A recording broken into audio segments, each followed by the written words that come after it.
How do you set someone's mind at ease that just agonizes about losing salvation? Yeah, that's a tough one. I mean, I think that first of all, you have to define life because we Christians, we claim to have it. We claim to have life. And, you know, maybe you thought about the idea that Christians have eternal life and yet we run around talking about losing it. If you lose it, guess what? It never was eternal. It was temporal life, temporary life. It was a partial gospel with some partial good news, I guess, until you lose it.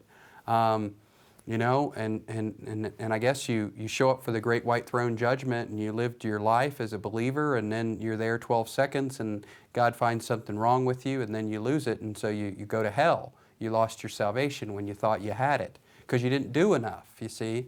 And so that's the whole premise behind this thing. When have you done enough? How do you know you've lost it? When do you know you've done enough to get it back? Then how do you know if you've lost it again? And so we begin measuring ourselves, and the whole thing is about me. I mean, the book of Hebrews says very clearly, it says that we live as long as Jesus lives, that He's able to save us completely because He always lives.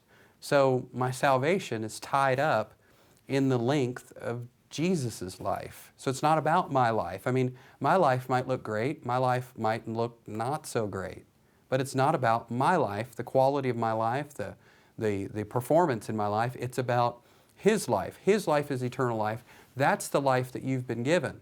You've been given His life. So we will be saved completely as long as Jesus lives.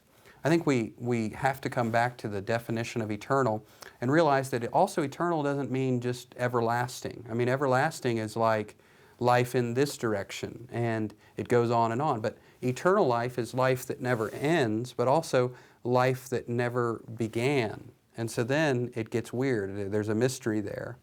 And we have to conclude that eternal life is Christ's life.